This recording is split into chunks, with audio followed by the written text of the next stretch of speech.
Carta aos Romanos, capítulo 1. Paulo, servo de Cristo Jesus, chamado para ser apóstolo, separado para o Evangelho de Deus, o qual foi prometido por ele de antemão por meio dos seus profetas nas Escrituras Sagradas, acerca de seu filho, que, como homem, era descendente de Davi, e que, mediante o Espírito de Santidade, foi declarado Filho de Deus com poder, pela sua ressurreição dentre os mortos, Jesus Cristo, nosso Senhor. Por meio dele e por causa do seu nome, recebemos graça e apostolado para chamar dentre todas as nações um povo para a obediência que vem pela fé. E vocês também estão entre os chamados para pertencerem a Jesus Cristo. A todos os que em Roma são amados de Deus e chamados para serem santos, a vocês, graça e paz da parte de Deus, nosso Pai, e do Senhor Jesus Cristo. Antes de tudo, sou grato ao meu Deus, mediante Jesus Cristo, por todos vocês, porque em todo o mundo está sendo anunciado a fé que vocês têm. Deus, a quem sirvo de todo o coração pregando o Evangelho de seu Filho, é minha testemunha de como sempre me lembro de vocês em minhas orações.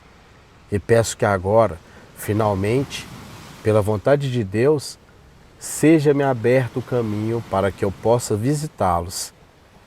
Anseio vê-los, a fim de compartilhar com vocês algum dom espiritual para fortalecê-los, isto é, para que eu e vocês sejamos mutuamente encorajados pela fé.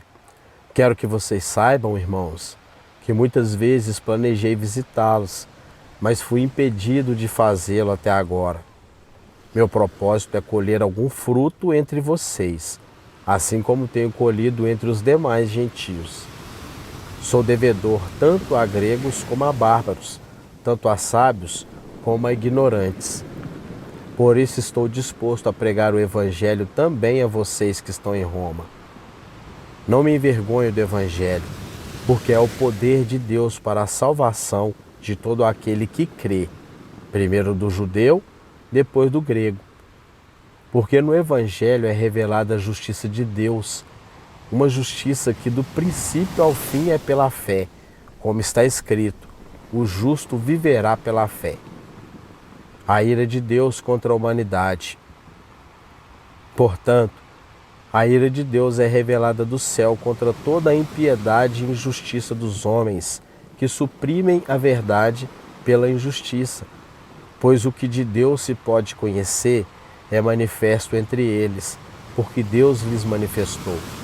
Pois desde a criação do mundo, os atributos invisíveis de Deus, seu eterno poder e sua natureza divina, têm sido vistos claramente, sendo compreendidos por meio das coisas criadas, de forma que tais homens são indesculpáveis, porque, tendo conhecido a Deus, não o glorificaram como Deus, nem lhe renderam graças, mas os seus pensamentos tornaram-se fúteis e os seus corações insensatos se obscureceram. Dizendo-se sábios, tornaram-se loucos, e trocaram a glória do Deus imortal por imagens feitas segundo a semelhança do homem mortal, bem como de pássaros, quadrúpedes e répteis. Por isso Deus os entregou à impureza sexual, segundo os desejos pecaminosos dos seus corações, para a degradação dos seus corpos entre si. Trocaram a verdade de Deus pela mentira, e adoraram e serviram a coisas e seres criados em lugar do Criador, que é bendito para sempre. Amém. Por causa disso, Deus os entregou às paixões vergonhosas. Até suas mulheres trocaram suas relações sexuais naturais por outras, contrárias à natureza. Da mesma forma, os homens também abandonaram as relações naturais com as mulheres e se inflamaram de paixões uns pelos outros. Começaram a cometer atos indecentes, homens com homens, e receberam em si mesmos o castigo merecido pela sua perversão. Além do mais, visto que desprezaram o conhecimento de Deus, ele os entregou a uma disposição mental reprovável para praticarem o que não deviam. Tornaram-se cheios de toda sorte de injustiça, maldade, ganância e depravação. Estão cheios de inveja, homicídio, rivalidades, engano e malícia. São bisbilhoteiros, caluniadores, inimigos de Deus, insolentes, arrogantes e presunçosos. Inventam maneiras de praticar o mal, desobedecem aos seus pais, são insensatos, desleais, sem amor pela família, implacáveis. Embora conheçam o justo decreto de Deus, de que as pessoas que praticam tais coisas merecem a morte, não somente continuam a praticá-las, mas também aprovam aqueles que as praticam. Capítulo 2. O justo juízo de Deus. Portanto, você que julga os outros é indesculpável, pois está condenando a si mesmo naquilo que julga, visto que você, que julga, pratica as mesmas coisas. Sabemos que o juízo de Deus contra os que praticam tais coisas é conforme a verdade.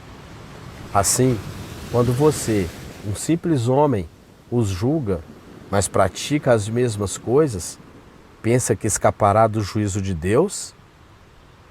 Ou será que você despreza as riquezas da sua bondade, tolerância e paciência, não reconhecendo que a bondade de Deus o leva ao arrependimento? Contudo, por causa da sua teimosia e do seu coração obstinado, você está acumulando ira contra si mesmo, para o dia da ira, para o dia da ira de Deus, quando se revelará o seu justo julgamento. Deus retribuirá a cada um conforme o seu procedimento. Ele dará a vida eterna aos que, persistindo em fazer o bem, buscam glória, honra e imortalidade. Mas haverá ira e indignação para os que são egoístas, que rejeitam a verdade e seguem a injustiça. Haverá tribulação e angústia para todo ser humano que pratica o mal, primeiro para o judeu, depois para o grego. Mas glória, honra e paz para todo o que pratica o bem, primeiro para o judeu, depois para o grego. Pois em Deus não há parcialidade.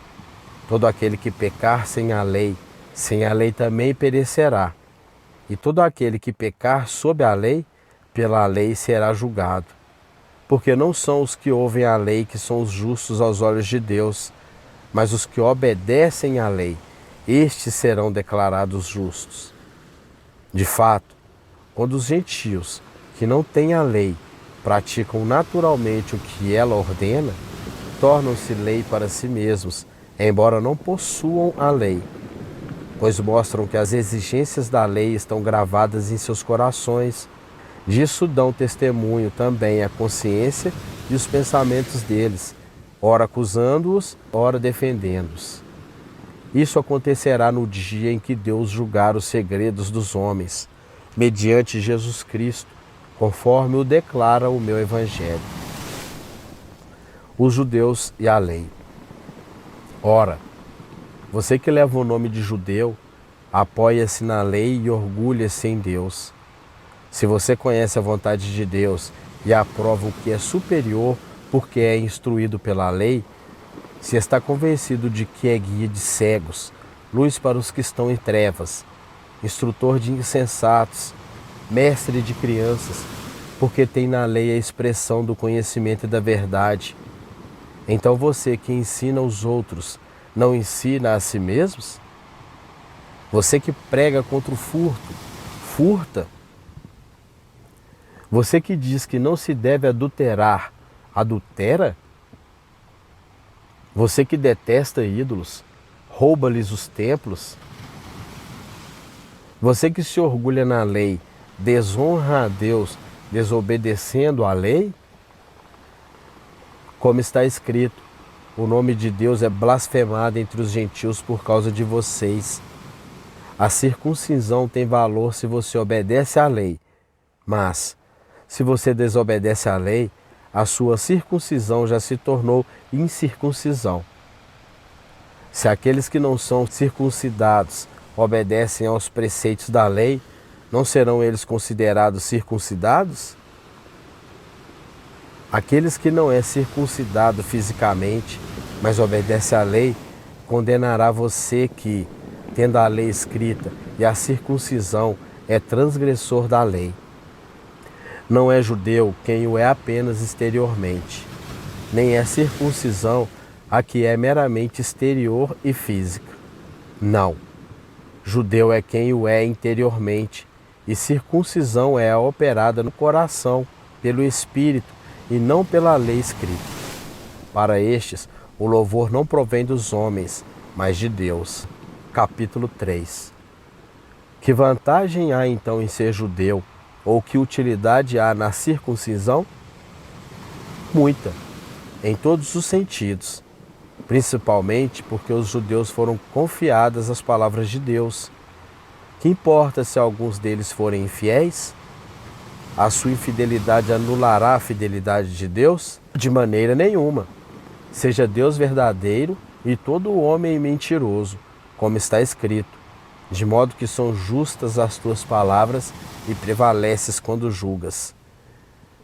Mas, se a nossa injustiça ressalta de maneira ainda mais clara a justiça de Deus, que diremos? Que Deus é injusto por aplicar sua ira? Estou usando um argumento humano. Claro que não. Se fosse assim, como Deus iria julgar o mundo? Alguém pode alegar ainda: se a minha mentira ressalta a veracidade de Deus, aumentando assim a sua glória, por que sou condenado como pecador? Por que não dizer como alguns caluniosamente afirmam que dizemos: façamos o mal para que nos venha o bem? A condenação dos tais é merecida. Ninguém é justo. Que concluiremos então? Estamos em posição de vantagens? Não. Já demonstramos que tanto judeus quanto gentios estão debaixo do pecado. Como está escrito: não há nenhum justo, nenhum sequer. Não há ninguém que entenda, ninguém que busque a Deus. Todos se desviaram, tornaram-se juntamente inúteis. Não há ninguém que faça o bem. Não há nenhum sequer. Suas gargantas são um túmulo aberto, com suas línguas enganam. Veneno de serpentes está em seus lábios. Suas bocas estão cheias de maldição e amargura. Seus pés são ágeis para derramar sangue. Ruína e desgraça marcam seus caminhos, e não conhecem o caminho da paz. Aos seus olhos é inútil temer a Deus. Sabemos que tudo o que a lei diz, o diz àqueles que estão debaixo dela, para que toda boca se cale e todo mundo esteja sob o juízo de Deus. Portanto, ninguém será declarado justo diante dele, baseando-se na obediência à lei, pois é mediante a lei que nos tornamos plenamente conscientes do pecado. A justiça por meio da fé. Mas agora se manifestou uma justiça que provém de Deus, independente da lei, da qual testemunham a lei e os profetas. Justiça de Deus mediante a fé em Jesus Cristo para todos os que creem. Não há distinção, pois todos pecaram e estão destituídos da glória de Deus, sendo justificados gratuitamente por sua graça, por meio da redenção que há em Cristo Jesus. Deus o ofereceu como sacrifício para propiciação mediante a fé, pelo seu sangue, demonstrando a sua justiça. Em sua tolerância, havia deixado impunes os pecados anteriormente cometidos, mas, no presente, demonstrou a sua justiça, a fim de ser justo e justificador daquele que tem fé em Jesus. Onde está, então, o motivo de vanglória? É excluído. Baseado em que princípio? No da obediência à lei? Não, mas no princípio da fé. pois sustentamos que o homem é justificado pela fé, independente da obediência à lei. Deus é Deus apenas dos judeus? Ele não é também o Deus dos gentios? Sim, dos gentios também, visto que existe um só Deus, que pela fé justificará os circuncisos e os incircuncisos. Anulamos então a lei pela fé? De maneira nenhuma. Pelo contrário, confirmamos a lei. Capítulo 4. Abraão foi justificado pela fé. Portanto, que diremos do nosso antepassado Abraão?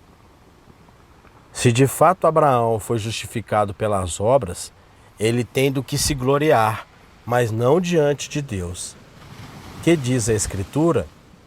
Abraão creu em Deus, e isso lhe foi creditado como justiça.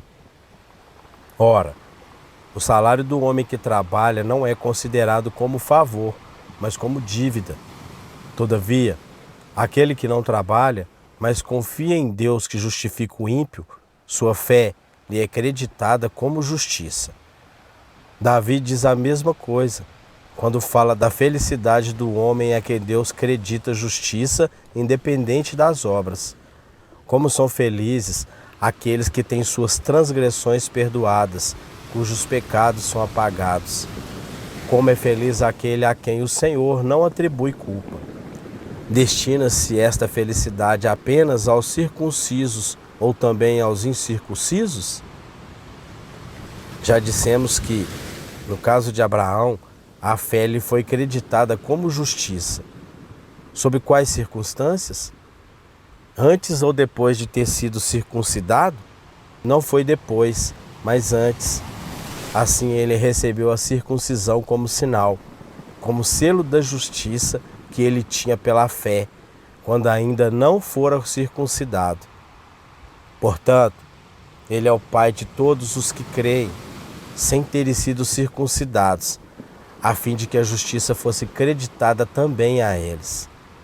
E é igualmente o Pai dos circuncisos, que não somente são circuncisos, mas também andam nos passos da fé que teve nosso pai Abraão antes de passar pela circuncisão.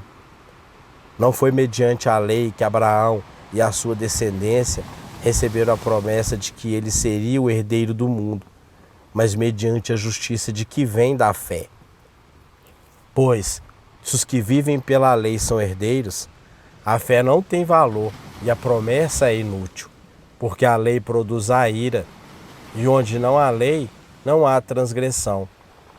Portanto, a promessa vem pela fé, para que seja de acordo com a graça e seja assim garantida a toda a descendência de Abraão, não apenas aos que estão sob o regime da lei, mas também aos que têm a fé que Abraão teve. Ele é o Pai de todos nós. Como está escrito, eu o constituí pai de muitas nações. Ele é o nosso Pai aos olhos de Deus, em quem creu, o Deus que dá vida aos mortos e chama à existência as coisas que não existem, como se existissem. Abraão, contra toda a esperança, em esperança creu, tornando-se assim pai de muitas nações, como foi dito a seu respeito. Assim será a sua descendência. Sem se enfraquecer na fé, reconheceu que o seu corpo já estava sem vitalidade, pois já contava cerca de 100 anos de idade, e que também o ventre de Sara já estava sem vitalidade. Mesmo assim não duvidou, nem foi incrédulo em relação à promessa de Deus, mas foi fortalecido em sua fé e deu glória a Deus, estando plenamente convencido de que ele era poderoso para cumprir o que havia prometido. Em consequência, isso lhe foi também creditado como justiça.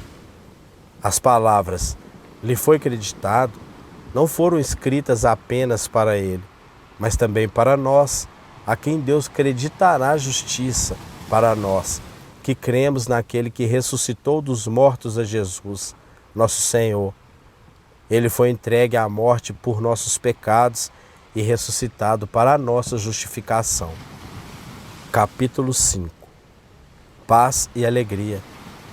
Tendo sido, pois, justificados pela fé, temos paz com Deus por nosso Senhor Jesus Cristo, por meio de quem obtivemos acesso pela fé a esta graça, na qual agora estamos firmes e nos gloriamos na esperança da glória de Deus. Não só isso, mas também nos gloriamos nas tribulações, porque sabemos que as tribulações produzem perseverança. A perseverança, um caráter aprovado. O caráter aprovado, esperança. A esperança não nos decepciona, porque Deus derramou o seu amor em nossos corações por meio do Espírito Santo que Ele nos concedeu. De fato, no devido tempo, quando ainda éramos fracos, Cristo morreu pelos ímpios. Dificilmente haverá alguém que morra por um justo. Pelo homem bom, talvez alguém tenha coragem de morrer. Mas Deus demonstra seu amor por nós. Cristo morreu em nosso favor quando ainda éramos pecadores. Como agora fomos justificados por seu sangue, muito mais ainda seremos salvos da ira de Deus por meio dele. Se quando éramos inimigos de Deus, fomos reconciliados com ele mediante a morte de seu Filho, quanto mais agora, tendo sido reconciliados, seremos salvos por sua vida. Não apenas isso, mas também nos gloriamos em Deus por meio de nosso Senhor Jesus Cristo, mediante quem recebemos agora a reconciliação. Morte em Adão, vida em Cristo. Portanto, da mesma forma como o pecado entrou no mundo por um homem, e pelo pecado a morte, assim também a morte veio a todos os homens, porque todos pecaram. Pois antes de ser dada a lei, o pecado já estava no mundo. Mas o pecado não é levado em conta quando não existe lei. Todavia, a morte reinou desde o tempo de Adão até o de Moisés, mesmo sobre aqueles que não cometeram pecado semelhante à transgressão de Adão, o qual era um tipo daquele que havia de vir. Entretanto, não há comparação entre a dádiva e a transgressão, pois se muitos morreram por causa da transgressão de um só, muito mais a graça de Deus, isto é, a dádiva pela graça de um só homem, Jesus Cristo, transbordou para muitos. Não se pode comparar a dádiva de Deus com a consequência do pecado de um só homem. Por um pecado veio o julgamento que trouxe a condenação, mas a dádiva decorreu de muitas transgressões e trouxe justificação. Se pela transgressão de um só a morte reinou por meio dele, muito mais aqueles que recebem de Deus a imensa provisão da graça e a dádiva da justiça reinarão em vida por meio de um único homem, Jesus Cristo. Consequentemente, assim, como uma só transgressão resultou na condenação de todos os homens, assim também um só ato de justiça resultou na justificação que traz vida a todos os homens. Logo, assim como por meio da desobediência de um só homem muitos foram feitos pecadores, assim também, por meio da obediência de um único homem, muitos serão feitos justos. A lei foi introduzida para que a transgressão fosse ressaltada, mas onde aumentou o pecado, transbordou a graça, a fim de que, assim como o pecado reinou na morte, também a graça reine pela justiça para conceder vida eterna, mediante Jesus Cristo, nosso Senhor. Capítulo 6. Mortos para o pecado, vivos em Cristo. Que diremos então? Continuaremos pecando para que a graça aumente? De maneira nenhuma. Nós, o que morremos para o pecado, como podemos continuar vivendo nele? Ou vocês não sabem que todos nós que fomos batizados em Cristo Jesus, fomos batizados em sua morte? Portanto, fomos sepultados com ele na morte por meio do batismo, a fim de que, assim como Cristo foi ressuscitado dos mortos mediante a glória do Pai, também nós vivamos uma vida nova. Se dessa forma formos unidos a ele na semelhança da sua morte, certamente o seremos também na semelhança da sua ressurreição. Pois sabemos que o nosso velho homem foi crucificado com ele, para que o corpo do pecado seja destruído, e não mais sejamos escravos do pecado. Pois quem morreu foi justificado do pecado. Ora, se morremos com Cristo, cremos que também com ele viveremos. Pois sabemos que, tendo sido ressuscitado dos mortos, Cristo não pode morrer outra vez. A morte não tem mais domínio sobre ele. Porque morrendo, ele morreu para o pecado uma vez por todas, mas vivendo, vive para Deus.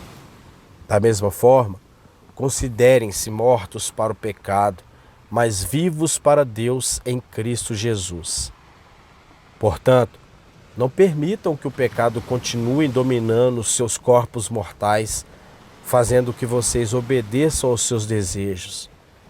Não ofereçam os membros dos seus corpos ao pecado como instrumentos de injustiça.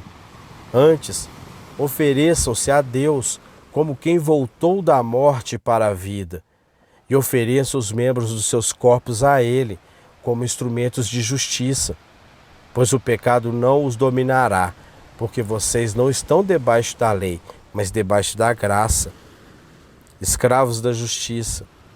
E então, vamos pecar porque não estamos debaixo da lei, mas debaixo da graça? De maneira nenhuma. Não sabem que, quando vocês se oferecem a alguém para lhe obedecer como escravos, tornam-se escravos daquele a quem obedecem? Escravos do pecado que leva à morte ou da obediência que leva à justiça? Mas graças a Deus, porque, embora vocês tenham sido escravos do pecado, passarão a obedecer de coração a forma de ensino que lhes foi transmitida. Vocês foram libertados do pecado e tornaram-se escravos da justiça. Falo isso em termos humanos por causa das suas limitações humanas. Assim como vocês ofereceram os membros dos seus corpos em escravidão à impureza e à maldade que leva à maldade, ofereçam-nos agora em escravidão à justiça que leva à santidade. Quando vocês eram escravos do pecado, estavam livres da justiça. Que fruto colheram então das coisas das quais vocês agora se envergonham? O fim delas é a morte. Mas agora que vocês foram libertados do pecado e se tornaram escravos de Deus, o fruto que colhem leva à santidade, e o seu fim é a vida eterna. Pois o salário do pecado é a morte, mas o dom gratuito de Deus é a vida eterna em Cristo Jesus, nosso Senhor. Capítulo 7. A ilustração do casamento. Meus irmãos, falo a vocês como uma pessoa que conhece a lei. Acaso vocês não sabem que a lei tem autoridade sobre alguém apenas enquanto ele vive? Por exemplo, pela lei, a mulher casada está ligada a seu marido enquanto ele estiver vivo. Mas se o marido morrer, ela estará livre da lei do casamento. Por isso, se ela se casar com outro enquanto seu marido estiver vivo, será considerada adúltera. Mas se o marido morrer, ela estará livre daquela lei. E mesmo que venha se casar com outro homem, não será adúltera.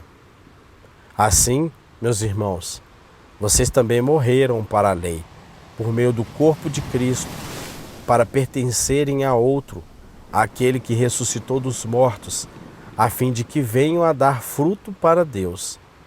Pois quando éramos controlados pela carne, as paixões pecaminosas despertadas pela lei atuavam em nossos corpos, de forma que dávamos frutos para a morte. Mas agora, morrendo para aquilo que antes nos prendia, fomos libertados da lei, para que sirvamos conforme o novo modo de espírito, e não segundo a velha forma da lei escrita. A luta contra o pecado. Que diremos então? A lei é pecado? De maneira nenhuma. De fato, eu não saberia o que é pecado, a não ser por meio da lei.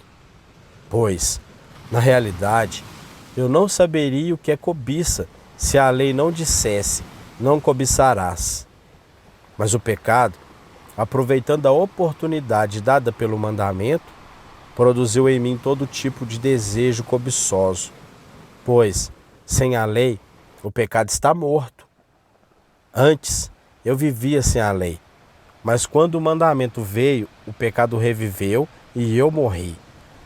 Descobri que o próprio mandamento, destinado a produzir vida, na verdade produziu morte. Pois o pecado, aproveitando a oportunidade dada pelo mandamento, enganou-me e por meio do mandamento me matou. De fato, a lei é santa e o mandamento é santo, justo e bom. E então, o que é bom se tornou em morte para mim? De maneira nenhuma.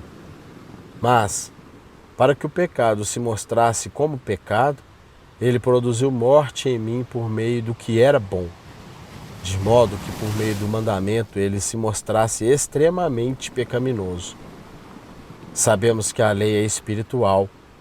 Eu, contudo, não o sou, pois fui vendido como escravo ao pecado.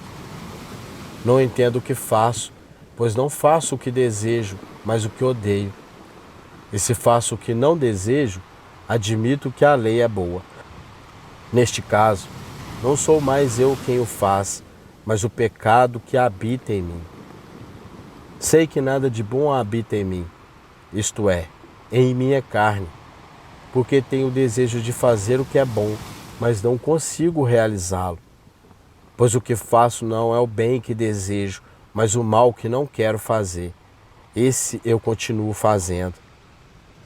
Ora, se faço o que não quero, já não sou eu quem o faz, mas o pecado que habita em mim. Assim, encontro esta lei que atua em mim. Quando quero fazer o bem, o mal está junto de mim. Pois, no íntimo do meu ser, tenho prazer na lei de Deus, mas vejo outra lei atuando nos membros do meu corpo, guerreando contra a lei da minha mente, tornando-me prisioneiro da lei do pecado que atua em meus membros. Miserável homem que sou, quem me libertará do corpo sujeito a esta morte? Graças a Deus por Jesus Cristo, nosso Senhor, de modo que, com a mente, eu próprio sou escravo da lei de Deus, mas com a carne, da lei do pecado. Capítulo 8. A vida pelo Espírito. Portanto, agora já não há condenação para os que estão em Cristo Jesus. Por meio de Cristo Jesus, a lei do Espírito de vida me libertou da lei do pecado e da morte. Porque aquilo que a lei for incapaz de fazer por estar enfraquecida pela carne, Deus o fez, enviando o seu próprio Filho, à semelhança do homem pecador, como oferta pelo pecado. E assim, condenou o pecado na carne, a fim de que as justas exigências da lei fossem plenamente satisfeitas em nós, que não vivemos segundo a carne, mas segundo o Espírito. Quem vive segundo a carne tem a mente voltada para o que a carne deseja, mas quem vive de acordo com o Espírito tem a mente voltada para o que o Espírito deseja. A mentalidade da carne é morte, mas a mentalidade do Espírito é vida e paz. A mentalidade da carne é inimiga de Deus porque não se submete à lei de Deus, nem pode fazê-lo. Quem é dominado pela carne não pode agradar a Deus. Entretanto, vocês não estão sob o domínio da carne, mas do Espírito, se de fato o Espírito de Deus habita em vocês. E se alguém não tem o Espírito de Cristo, não pertence a Cristo. Mas se Cristo está em vocês, o corpo está morto por causa do pecado, mas o Espírito está vivo por causa da justiça. E, se o Espírito daquele que ressuscitou Jesus dentre os mortos habita em vocês, aquele que ressuscitou a Cristo dentre os mortos também dará vida a seus corpos mortais por meio do seu Espírito que habita em vocês. Portanto, irmãos, estamos em dívida, não para com a carne, para vivermos sujeitos a ela. Pois se vocês viverem de acordo com a carne, morrerão. Mas se pelo Espírito fizerem morrer os atos do corpo, viverão. Porque todos os que são guiados pelo Espírito de Deus são filhos de Deus. Pois vocês não receberam um espírito que os escravize para novamente temer, mas receberam o Espírito que os adota como filhos, por meio do qual clamamos: Abba, Pai. O próprio Espírito testemunha ao nosso espírito que somos filhos de Deus. Se somos filhos, então somos herdeiros, herdeiros de Deus e co-herdeiros com Cristo, se de fato participarmos dos seus sofrimentos, para que também participemos da sua glória, a glória futura. Considero que os nossos sofrimentos atuais não podem ser comparados com a glória em que nos será revelada. A natureza criada aguarda com grande expectativa que os filhos de Deus sejam revelados, pois ela foi submetida à futilidade, não pela sua própria escolha, mas por causa da vontade daquele que a sujeitou, na esperança de que a própria natureza criada será libertada da escravidão da decadência em que se encontra para a gloriosa liberdade dos filhos de Deus. Sabemos que toda a natureza criada geme até agora, como em dores de parto.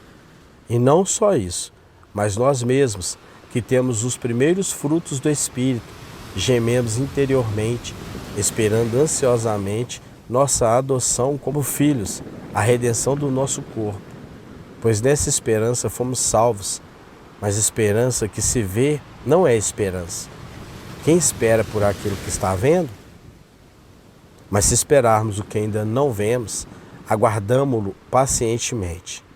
Da mesma forma, o Espírito nos ajuda em nossa fraqueza, pois não sabemos como orar, mas o próprio Espírito intercede por nós com gemidos inexprimíveis. E aquele que sonda os corações conhece a intenção do Espírito, porque o Espírito intercede pelos santos de acordo com a vontade de Deus. Mais que vencedores, sabemos que Deus age em todas as coisas para o bem daqueles que o amam, dos que foram chamados de acordo com o seu propósito. Pois aqueles que de antemão conheceu, também os predestinou para serem conformes à imagem de seu Filho, a fim de que ele seja o primogênito entre muitos irmãos. E aos que predestinou, também chamou. Aos que chamou, também justificou. Aos que justificou, também glorificou. Que diremos, pois, diante dessas coisas? Se Deus é por nós, quem será contra nós? Aquele que não poupou o seu próprio Filho, mas o entregou por todos nós, como não nos dará juntamente com ele e de graça todas as coisas? Quem fará alguma acusação contra os escolhidos de Deus? É Deus quem os justifica. Quem os condenará? Foi Cristo Jesus que morreu e mais, que ressuscitou e está à direita de Deus e também intercede por nós. Quem nos separará do amor de Cristo? Será tribulação, ou angústia, ou perseguição, ou fome, ou nudez, ou perigo, ou espada? Como está escrito: por amor de ti, enfrentamos a morte todos os dias, somos considerados como ovelhas destinadas ao matadouro. Mas, em todas essas coisas, somos mais do que vencedores por meio daquele que nos amou. Pois estou convencido de que nem a morte, nem a vida, nem os anjos, nem os demônios, nem o presente, nem o futuro, nem quaisquer poderes, nem altura, nem profundidade, nem qualquer outra coisa na criação será capaz de nos separar do amor de Deus que está em Cristo Jesus, nosso Senhor. Capítulo 9. A soberania de Deus. Digo a verdade em Cristo, não minto, minha consciência o confirma no Espírito Santo. Tenho grande tristeza e constante angústia em meu coração, pois eu até desejaria ser amaldiçoado e separado de Cristo por amor de meus irmãos, os de minha raça, o povo de Israel. Deles é a adoção de filhos, deles é a glória divina, as alianças, a concessão da lei, a adoração no templo e as promessas. Deles são os patriarcas, e a partir deles se traça a linhagem humana de Cristo, que é Deus acima de tudo, bendito para sempre. Amém. Não pensemos que a palavra de Deus falhou, pois nem todos os descendentes de Israel são Israel. Nem por serem descendentes de Abraão, passaram todos a ser filhos de Abraão. Pelo contrário, por meio de Isaque, a sua descendência será considerada. Noutras palavras, não são os filhos naturais que são filhos de Deus, mas os filhos da promessa é que são considerados descendência de Abraão. Pois foi assim que a promessa foi feita: no tempo devido virei novamente, e Sara terá um filho. E esse não foi o único caso. Também os filhos de Rebeca tiveram o mesmo pai, nosso pai Isaque. Todavia, antes que os gêmeos nascessem ou fizessem qualquer coisa boa ou má, a fim de que o propósito de Deus, conforme a eleição, permanecesse, não por obras, mas por aquele que chama, foi dita a ela: o mais velho servirá ao mais novo. Como está escrito: amei Jacó, mas rejeitei Esaú. E então, que diremos? Acaso Deus é injusto? De maneira nenhuma. Pois ele diz a Moisés: terei misericórdia de quem eu quiser ter misericórdia, e terei compaixão de quem eu quiser ter compaixão. Portanto, isso não depende do desejo ou do esforço humano, mas da misericórdia de Deus. Pois a Escritura diz ao faraó: eu o levantei exatamente com este propósito, mostrar em você o meu poder, e para que o meu nome seja proclamado em toda a terra. Portanto, Deus tem misericórdia de quem Ele quer e endurece a quem Ele quer. Mas algum de vocês me dirá: por que Deus ainda nos culpa? Pois quem resiste à sua vontade? Mas quem é você, ó homem, para questionar a Deus? Acaso aquilo que é formado pode dizer ao que formou: por que me fizestes assim? O oleiro não tem direito de fazer do mesmo barro um vaso para fins nobres e outro para o uso desonroso? E se Deus, querendo mostrar a sua ira e tornar conhecido o seu poder, suportou com grande paciência os vasos de sua ira, preparados para a destruição? Que dizer se ele fez isso para tornar conhecidas as riquezas de sua glória aos vasos de sua misericórdia, que preparou de antemão para a glória, ou seja, a nós, a quem também chamou, não apenas dentre os judeus, mas também dentre os gentios? Como ele diz em Oséias: chamarei meu povo, a quem não é meu povo, e chamarei minha amada, a quem não é minha amada. Acontecerá que, no mesmo lugar em que se lhe declarou: vocês não são meu povo, eles serão chamados filhos do Deus vivo. Isaías exclama com relação a Israel: embora o número dos israelitas sejam como a areia do mar, apenas o remanescente será salvo. Pois o Senhor executará na terra a sua sentença rápida e definitivamente, como anteriormente disse Isaías: se o Senhor dos Exércitos não nos tivesse deixado descendente, já estaríamos como Sodoma e semelhantes a Gomorra. A incredulidade de Israel. Que diremos então? Os gentios que não buscavam justiça a obtiveram, uma justiça que vem da fé. Mas Israel, quem buscava uma lei que trouxesse justiça, não o alcançou. Por que não? Porque não a buscava pela fé, mas como se fosse por obras. Eles tropeçaram na pedra de tropeço.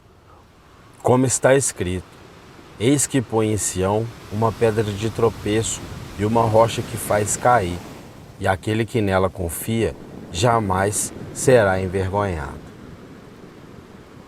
Capítulo 10. Irmãos, o desejo do meu coração e a minha oração a Deus pelos israelitas é que eles sejam salvos, pois posso testemunhar que eles têm zelo por Deus, mas o seu zelo não se baseia no conhecimento. Porquanto, ignorando a justiça que vem de Deus e procurando estabelecer a sua própria, não se submeteram à justiça de Deus, porque o fim da lei é Cristo, para a justificação de todo o que crê. Moisés descreve desta forma a justiça que vem da lei. O homem que fizer estas coisas viverá por meio delas. Mas a justiça que vem da fé diz: não diga em seu coração, quem subirá ao céu? Isto é, para fazer Cristo descer, ou quem descerá ao abismo? Isto é, para fazer Cristo subir dentre os mortos. Mas o que ela diz? A palavra está perto de você, está em sua boca e em seu coração. Isto é, a palavra da fé que estamos proclamando. Se você confessar com sua boca que Jesus é o Senhor e crer em seu coração que Deus ressuscitou dentre os mortos, será salvo. Pois com o coração se crê para a justiça e com a boca se confessa para a salvação. Como diz as Escrituras, todo o que nele confia jamais será envergonhado. Não há diferença entre os judeus e gentios, pois o mesmo Senhor é Senhor de todos e abençoa ricamente todos os que invocam.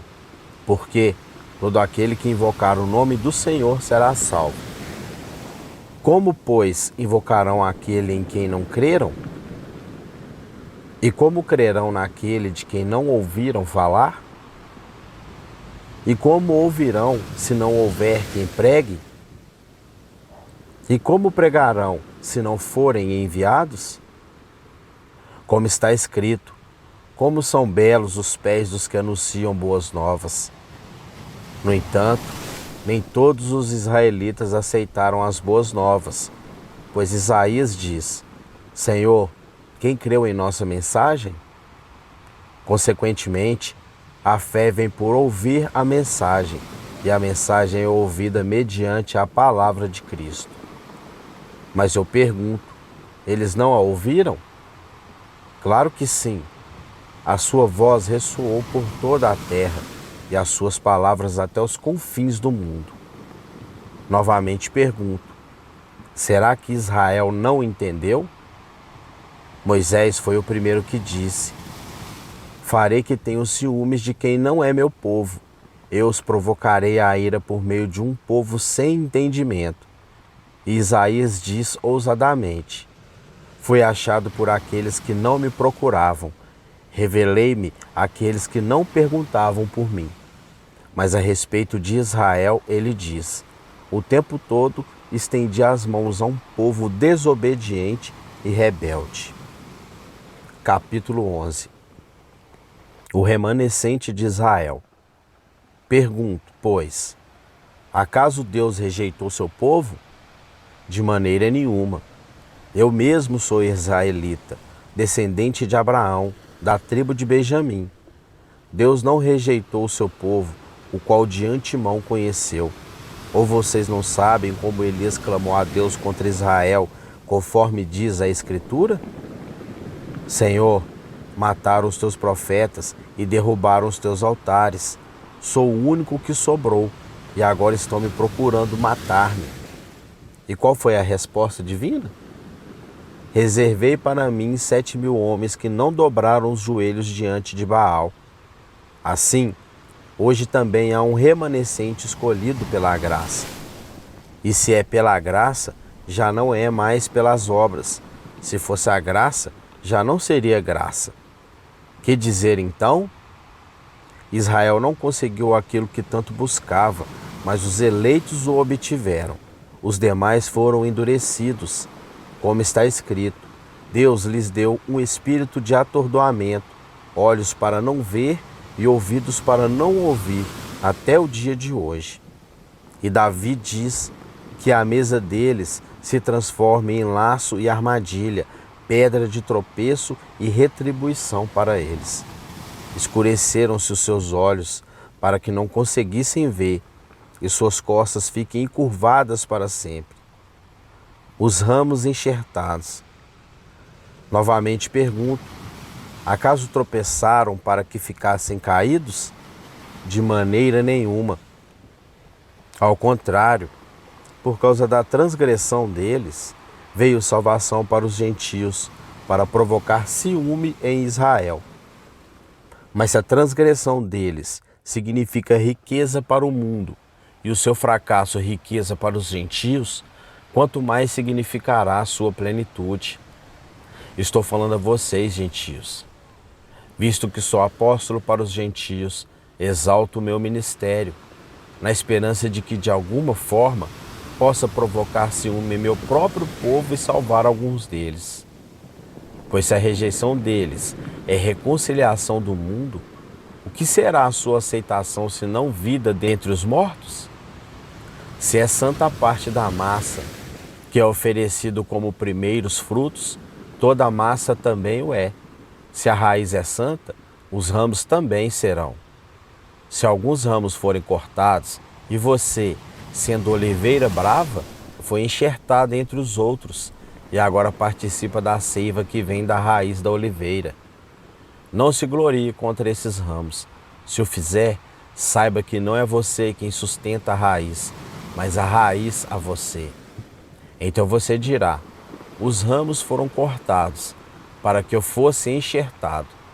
Está certo. Eles, porém, foram cortados devido à incredulidade, e você permanece pela fé. Não se orgulhe, mas tema. Pois se Deus não poupou os ramos naturais, também não poupará você.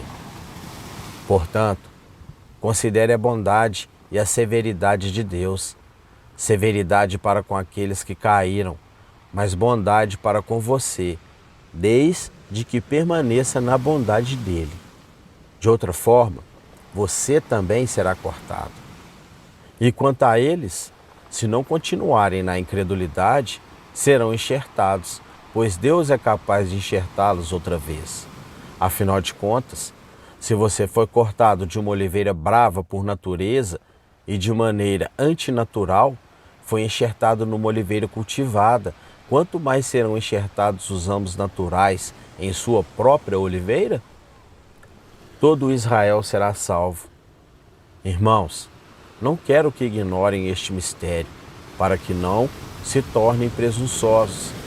Israel experimentou um endurecimento em parte, até que chegasse a plenitude dos gentios.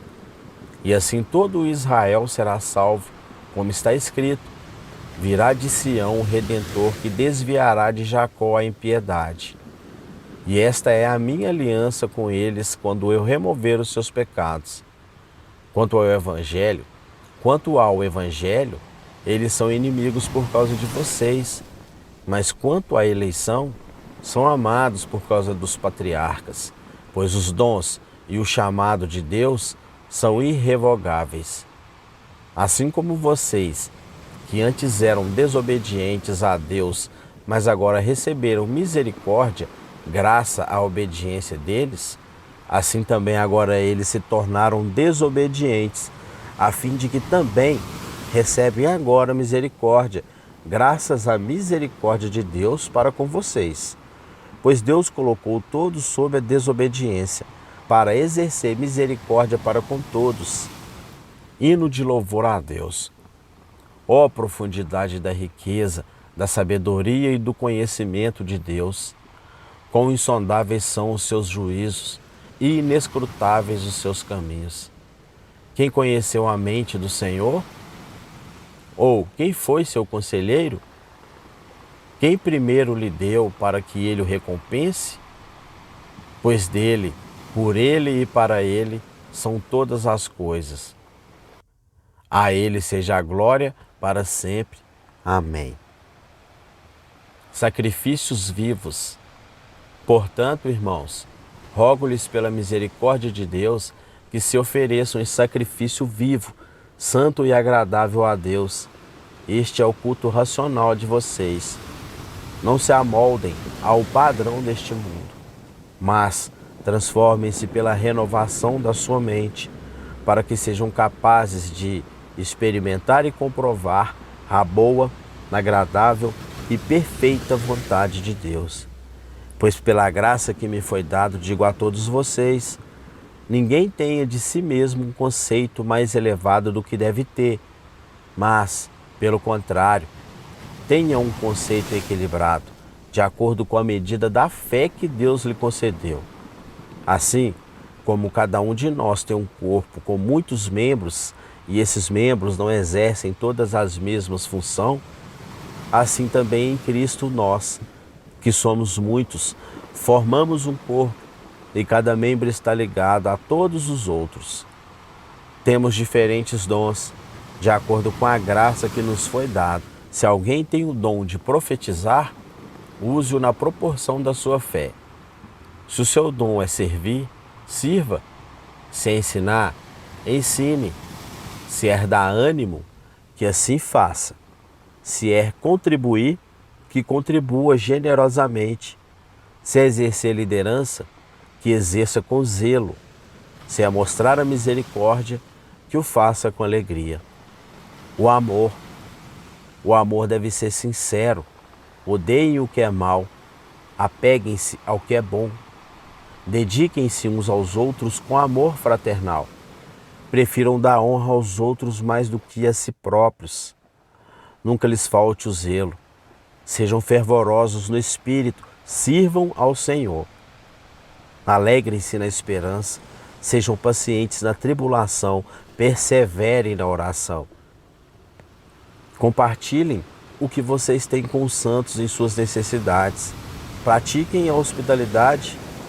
Abençoem aqueles que os perseguem. Abençoem e não os amaldiçoem. Alegrem-se com os que se alegram. Chorem com os que choram.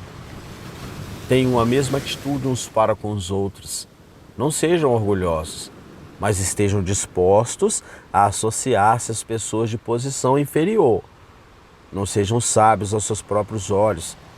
Não retribua a ninguém mal por mal. Procurem fazer o que é correto aos olhos de todos. Faça todo o possível para viver em paz com todos.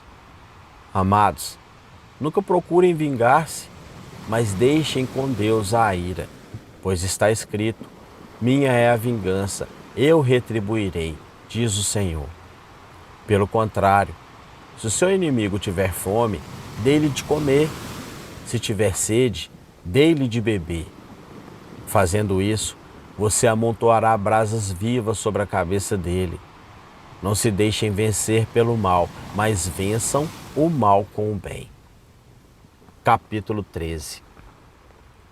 Submissão às autoridades. Todos devem sujeitar-se às autoridades governamentais, pois não há autoridade que não venha de Deus. As autoridades que existem foram por Ele estabelecidas.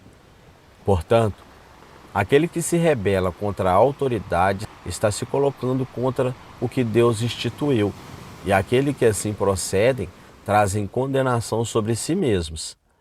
Pois os governantes não devem ser temidos, a não ser pelos que praticam o mal.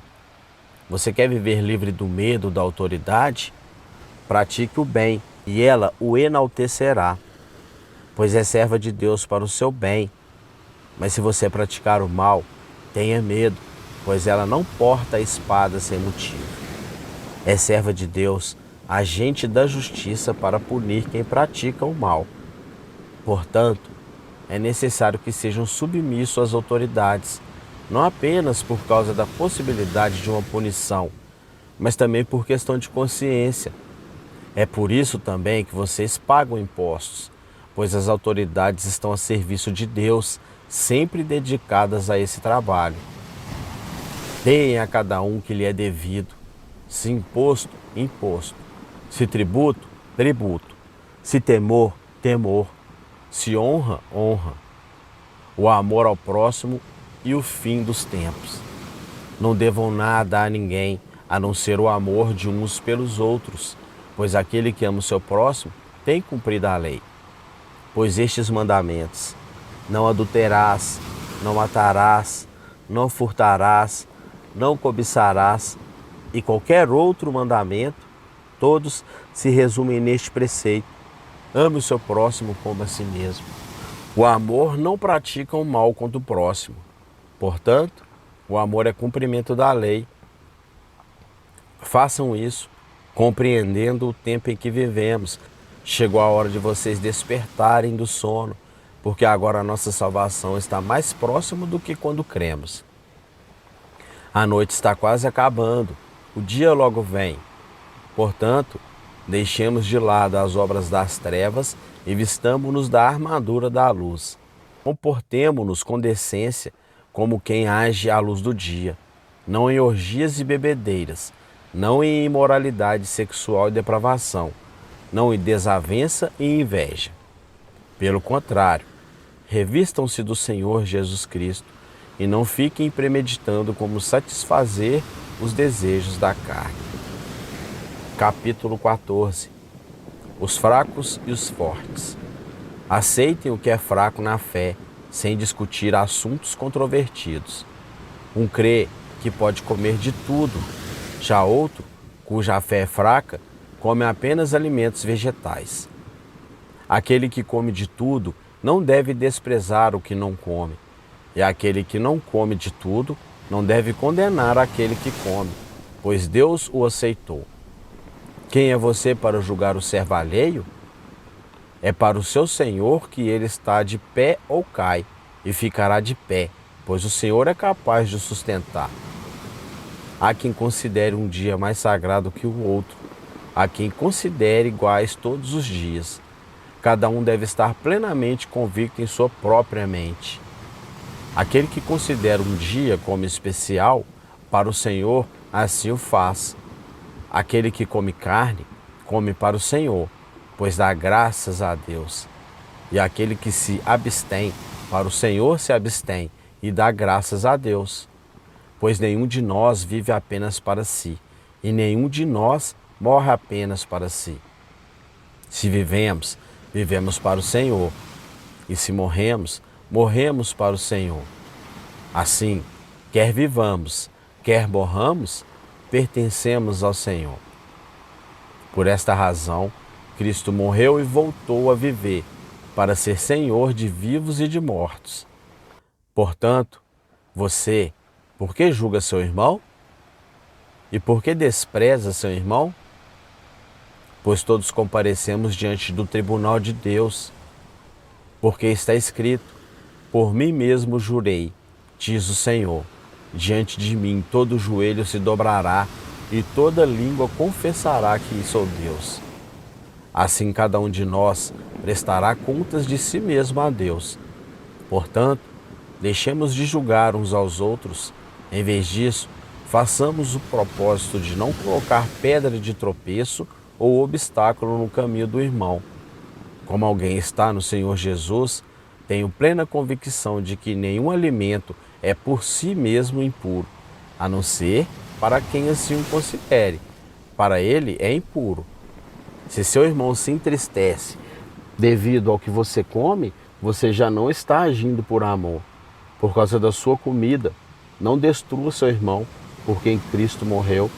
Aquilo que é bom para vocês não se torna objeto de maledicência, pois o reino de Deus não é comida nem bebida, mas justiça, paz e alegria no Espírito Santo.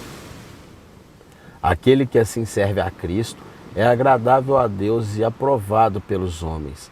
Por isso, esforcemo-nos em promover tudo quanto conduz à paz e à edificação mútua. Não destrua a obra de Deus por causa da comida. Todo alimento é puro, mas é errado comer qualquer coisa que faça os outros tropeçarem. É melhor não comer carne, nem beber vinho, nem fazer qualquer outra coisa que leve seu irmão a cair. Assim, seja qual for seu modo de crer a respeito dessas coisas, que isso permaneça entre você e Deus. Feliz é o homem que não se condena naquilo que aprova, mas aquele que tem dúvida é condenado se comer, porque não come com fé, e tudo que não provém da fé é pecado. Capítulo 15. Nós, que somos fortes, devemos suportar as fraquezas dos fracos e não agradar a nós mesmos. Cada um de nós deve agradar ao seu próximo para o bem dele, a fim de edificá-lo. Pois também Cristo não agradou a si próprio, mas como está escrito, os insultos daqueles que te insultam caíram sobre mim. Pois tudo o que foi escrito no passado foi escrito para nos ensinar, de forma que, por meio da perseverança e do bom ânimo precedentes das Escrituras, mantenhamos a nossa esperança. O Deus que concede perseverança e ânimo, dê-lhes um espírito de unidade, segundo Cristo Jesus, para que com um só coração e uma só boca, vocês glorifiquem ao Deus e Pai do nosso Senhor Jesus Cristo. Portanto, aceitem-se uns aos outros da mesma forma como Cristo os aceitou, a fim de que vocês glorifiquem a Deus. Pois eu lhes digo que se Cristo tornou servo dos que são da circuncisão, por amor à verdade de Deus, para confirmar as promessas feitas aos patriarcas, a fim de que os gentios glorifiquem a Deus por sua misericórdia, como está escrito, por isso eu te louvarei entre os gentios, cantarei louvores ao teu nome. E também diz, cantem de alegria, ó gentios, como o povo dele.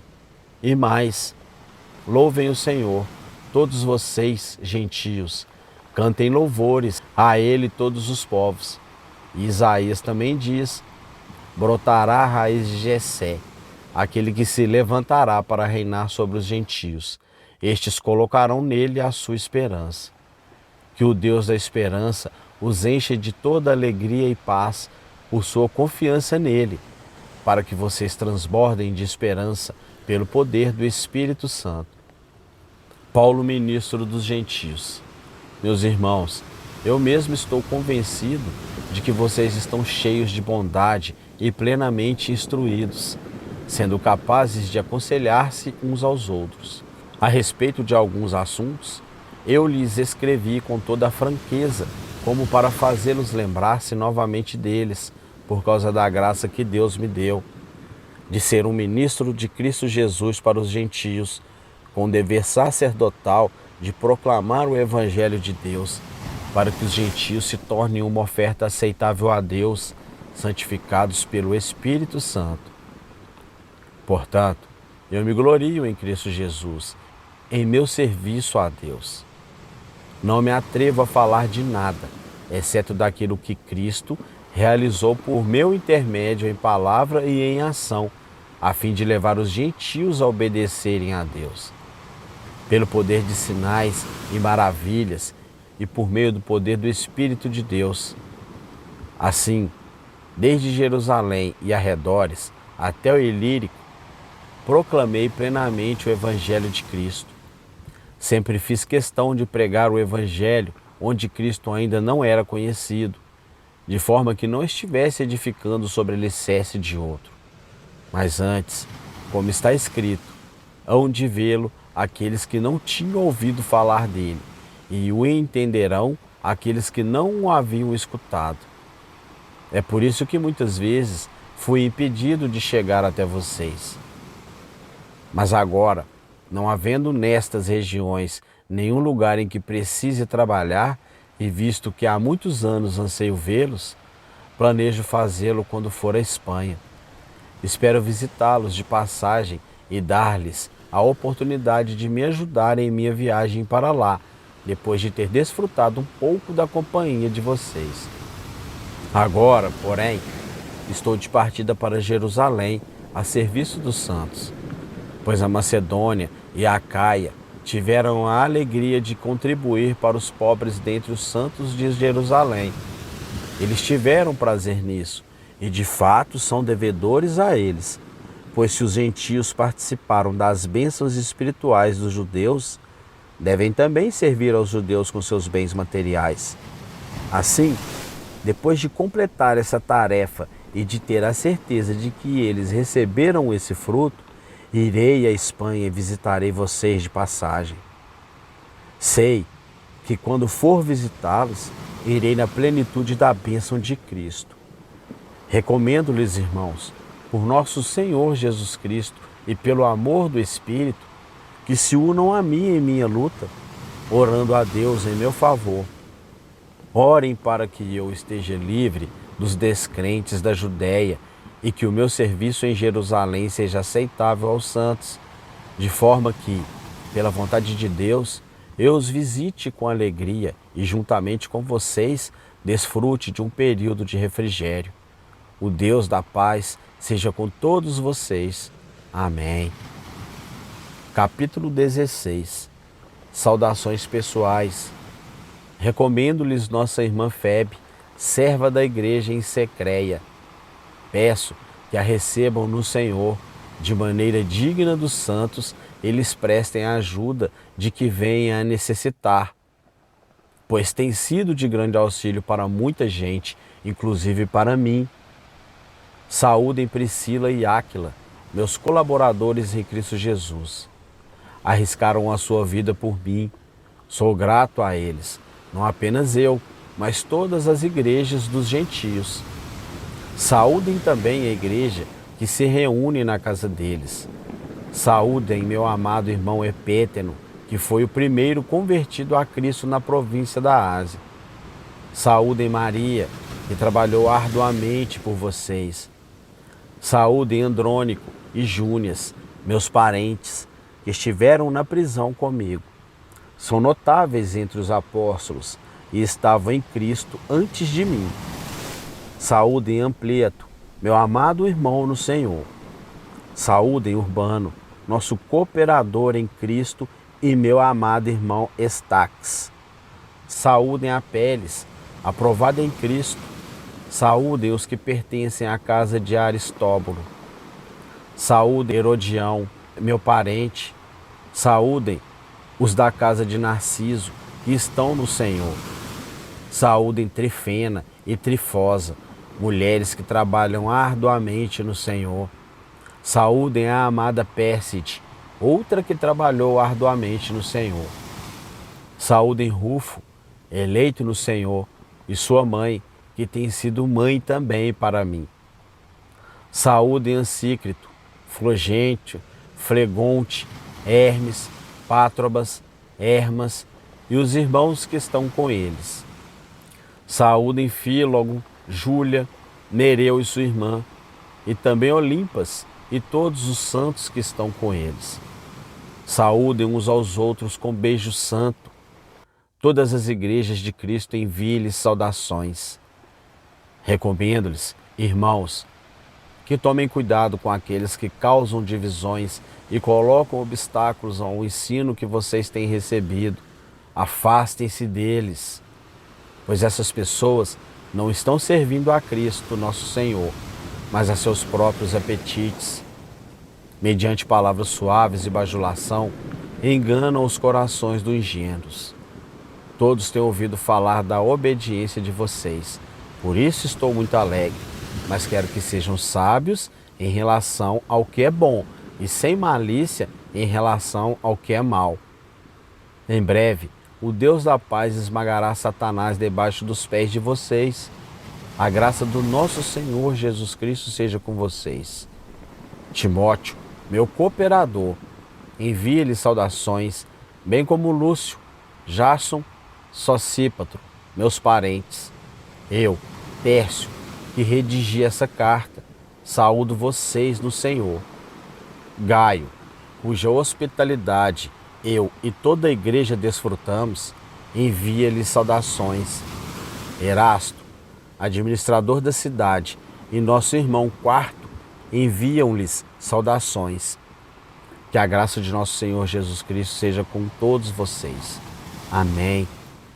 Ora, aquele que tem poder para confirmá-los pelo meu evangelho e pela proclamação de Jesus Cristo, de acordo com a revelação do mistério oculto nos tempos passados, mas agora revelado e dado a conhecer pelas escrituras proféticas por ordem do Deus eterno, para que todas as nações venham a crer nele e a obedecer-lhe, ao único Deus sábio, seja dada a glória para todos sempre, por meio de Jesus Cristo. Amém.